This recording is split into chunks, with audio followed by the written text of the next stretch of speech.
Hello, good afternoon. This is Erin Curran, the unmistakable entrepreneur and author of Hate Your Way to Happiness, Cultivating Self-Love Even When You Feel Like Ish. I am here today to talk to you about tenacity and the importance of sticking with your vision all the way through to the end. So, very often when we decide to challenge ourselves to do the scary thing that I've been talking about, we've been talking about transformation isn't easy, resistance is inevitable, consistency is queen. Tenacity is absolutely necessary. It's that idea of sticking with the thing until the very end. And it's so easy to get dissuaded, to get disheartened, to become disillusioned when you're going through the process and you have your eye on that thing. And how many of you have had this kind of an experience where you get really excited about something and the thought of it just really lights you on fire? When you start to take a couple of small actions, like you're in the store and you're shopping for stuff, or you're online and you're researching to get things started, or you're beginning to build whatever it is that you have to get accomplished first to be able to do the thing, it's fun because those are the easy parts. Then, when you actually get to the point of execution, like doing YouTube, Facebook Lives, like actually filming the video, like putting on makeup for the fifth day in a row so that you have something that's presentable and that you want long term for your experience and for your channel, it gets to be a little bit challenging because that's the morning where you had a horrible night's sleep before. That's the time when your roommate's child is got a fever and isn't feeling well and is crying, or your neighbors upstairs have decided to move out, or all of a sudden your internet connection got cut off, or you're locked out of your office space. That's the moment when the stuff is going to hit the fan. When that stuff happens, where do you go? How do you really dig deep to continue to do the thing because you know the thing is what there is to do? When those obstacles show up, that is considered resistance. That's the universe kind of testing to see how serious you are about that thing. Now, it kind of sucks because, doesn't the universe want me to improve? Why wouldn't the universe or God or my brain, my inner child, like whatever point of reference you use, why wouldn't this being in my greater good be the thing that is easy? If it's something that's meant to be, shouldn't it just unroll itself right in front of me for me to just comfortably and consistently walk down? The answer is no. You have been creating all sorts of resistance and all sorts of protections from the time that you were very young.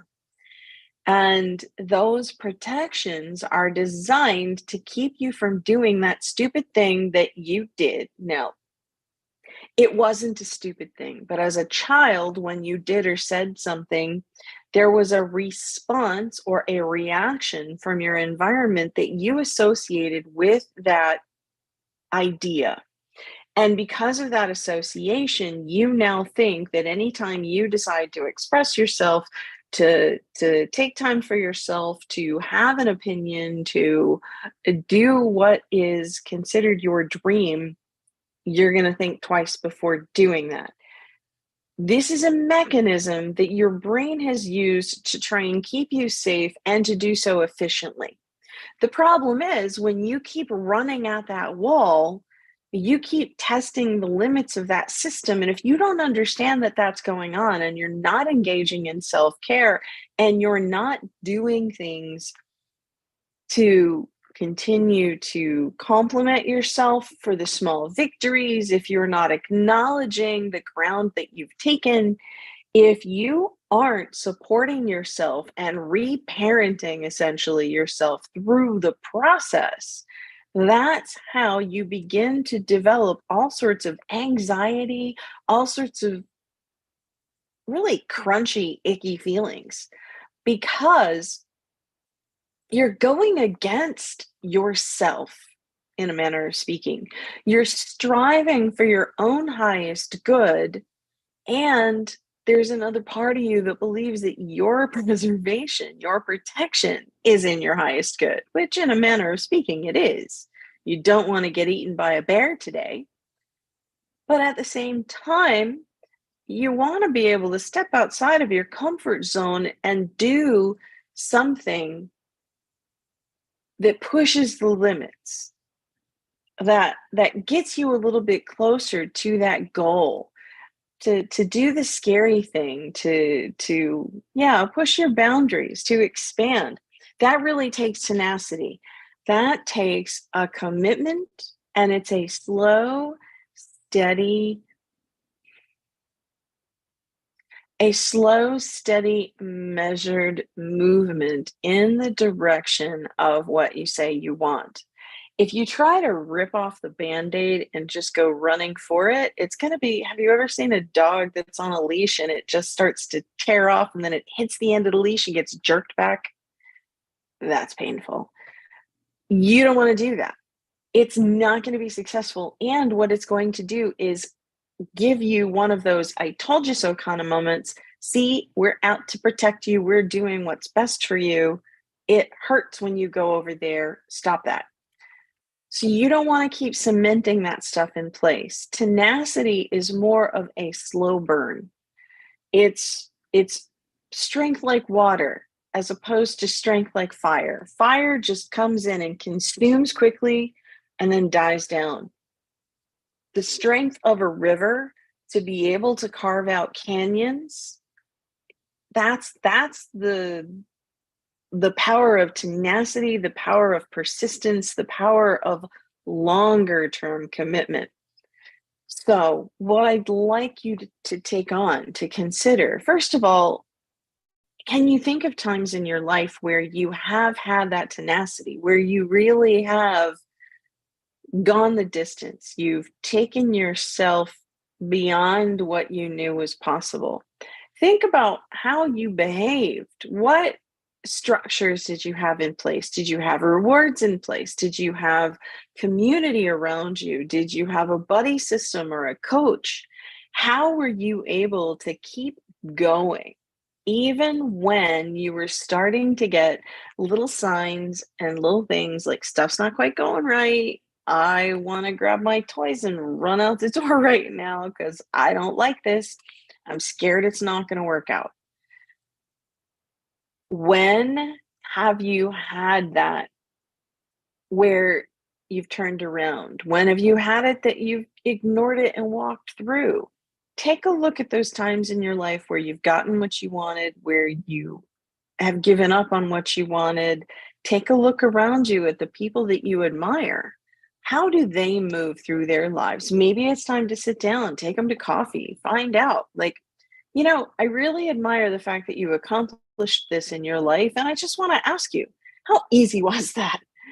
What did you have to go through? Ask someone for their war stories because most people think that success comes easy and that jerk face over there like really didn't have to do much for it. You'd be surprised at what things people really actually go through.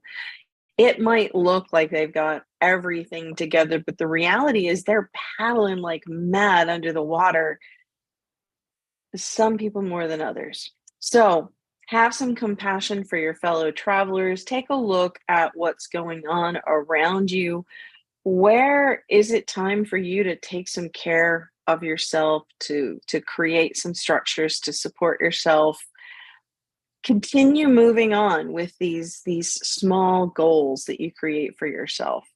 And I really appreciate you listening to these videos, to supporting this channel, to paying attention to this aspect of yourself and your life, this is super important for you to really get. You are not alone. This is not a solo kind of a journey. It's not designed to be. We're not wired that way. We've gotten away from those deeper levels of community just because of how we've grown. Nothing conspiracy theory or right or wrong. It's just a question of getting back to basics. How can you get back to basics? How can you build tenacity? How can you have everything that you want and more? This is Erin Curran, the unmistakable entrepreneur, coming to you, encouraging you to pursue your dreams. Thank you for watching, and we'll see you again next time. Bye.